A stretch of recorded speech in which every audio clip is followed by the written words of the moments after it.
नमस्कार, कशिश न्यूज देख रहे हैं आप। आपके साथ मैं हूं शिखा सरूद सिंह।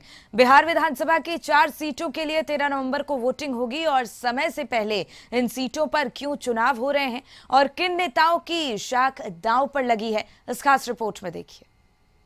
बिहार विधानसभा की 4 सीटों पर होने वाले उपचुनाव के लिए चुनाव प्रचार खत्म हो चुका है। सभी पार्टियों ने चुनाव प्रचार में पूरा जोर लगाया।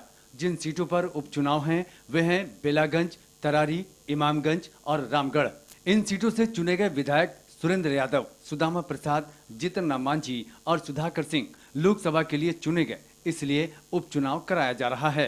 मुकाबले की बात करें तो इंडिया गठबंधन और एनडीए में सीधी लड़ाई मानी जा रही है। हालांकि प्रशांत किशोर की पार्टी जन सुराज ने सभी 4 सीटों पर उम्मीदवार उतारा है।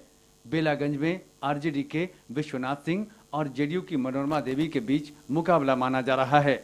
वहीं तरारी में भाकपा माले के राजू यादव और बीजेपी के विशाल प्रशांत आमने सामने हैं।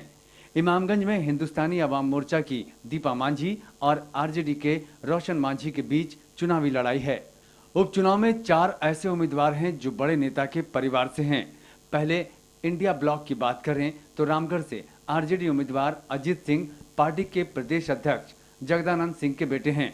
साथ ही यहां के पूर्व विधायक और बक्सर से सांसद चुने गए सुधाकर सिंह के भाई हैं।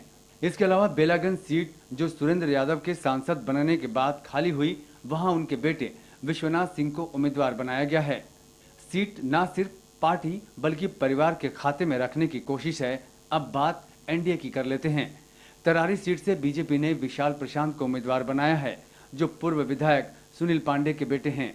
वहीं इमामगंज सीट से दीपा मांझी हिंदुस्तानी अवाम मोर्चा के उम्मीदवार हैं, जो केंद्रीय मंत्री जीतन राम मांझी की बहू हैं और नीतीश सरकार में मंत्री संतोष कुमार सुमन की पत्नी भी हैं। यानी इन सीटों पर बड़े नेताओं की साख दांव पर लगी है। हालांकि उपचुनाव के नतीजों से नीतीश सरकार की सेहत पर कोई फर्क नहीं पड़ने वाला है, लेकिन महागठबंधन के लिए यह चुनाव प्रतिष्ठा का सवाल है। 4 में से 3 सीट महागठबंधन के पास थी। एनडीए की कोशिश होगी कि महागठबंधन की सीटों में सेंधमारी की जाए। वोटिंग 13 नवंबर को है, जबकि नतीजे 23 नवंबर को आएंगे। ब्यूरो रिपोर्ट, कशिश न्यूज। और आइए एक नजर डालते हैं 4 सीटों पर होने वाले बिहार विधानसभा उपचुनाव में कौन कौन दिग्गज मैदान में है और किसकी किस्मत दांव पर है। मनोरमा देवी जेडीयू से और विश्वनाथ सिंह आरजेडी से, तो इनकी जो शाख है वो दांव पर लगी है। दीपा कुमारी एचएएम से और रोशन कुमार आरजेडी से अपनी किस्मत आजमा रहे हैं। इसी के साथ अशोक सिंह बीजेपी से, तो वहीं अजीत सिंह आरजेडी से अपनी किस्मत आजमाएंगे, चुनावी मैदान में उतरेंगे। विशाल प्रशांत बीजेपी से, राजू यादव सीपीआई एमएलजे से।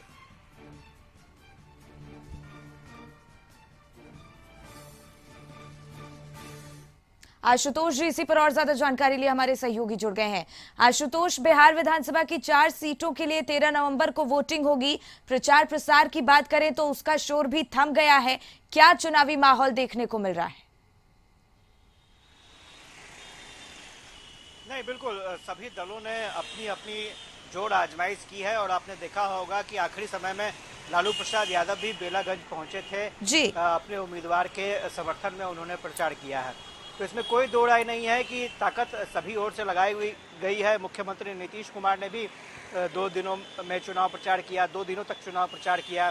तेजस्वी यादव भी लगातार गया में कैंप करते रहे, क्योंकि ये जो चुनाव हो रहे हैं, उपचुनाव, कहीं ना कहीं महागठबंधन की प्रतिष्ठा दांव पर लगी है, क्योंकि सबसे ज़्यादा 4 में से 3 सीटें महागठबंधन के ही खाते में हैं। एनडीए के खाते में 1 सीट है। इसमें कोई दो राय नहीं है कि इससे 2025 के चुनाव से पहले इसे सेमीफाइनल माना जा रहा है।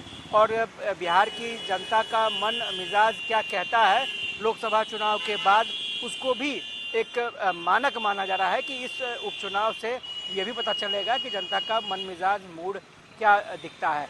एनडीए की तरफ से पूरी ताकत लगाई जा रही है। एनडीए ये चाहता है कि लोकसभा चुनाव में जिस तरह से बिहार में उन्हें लीड मिली, ज़्यादा सीटें मिली, उसी तरह से अगर उपचुनाव में भी इसका असर दिखता है तो कहीं ना कहीं इसका इम्पैक्ट 2025 चुनाव में भी दिखेगा।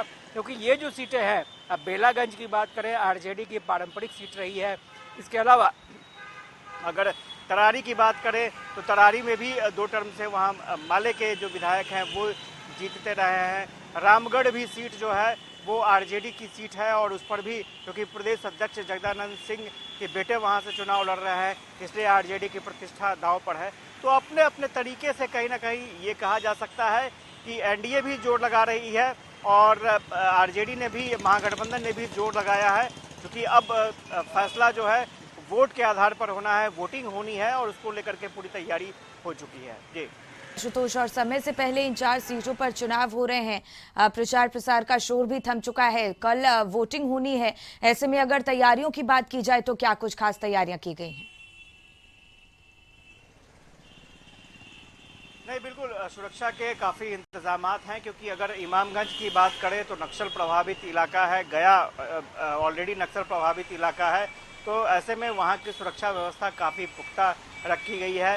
रामगढ़ में भी चुनाव हो रहे हैं और तरारी में भी हो रहे हैं, तो स्वाभाविक तौर पर जो चुनाव आयोग की तरफ से ये कोशिश की जा रही है कि वहाँ पर निष्पक्ष तरीके से चुनाव हो, सिक्योरिटी फोर्सेस की तैनाती रहेगी, पुलिस कर्मी मौजूद रहेंगे ताकि निर्भीक होकर के, निष्पक्ष होकर के वोटर वोट कर सकें। राजनीतिक जो दल है उन्होंने भी अपने कार्यकर्ताओं को कह दिया है कि आप अलर्ट मोड में रखें और रहें और ये कोशिश करें कि कहीं भी किसी तरह की कोई गड़बड़ी की शिकायत ना आए, और ऐसी शिकायत आती है तो तुरंत निर्वाचन आयोग को इस बात की सूचना दें ताकि कहीं भी गड़बड़ी हो तो उसे तत्काल रोका जा सके।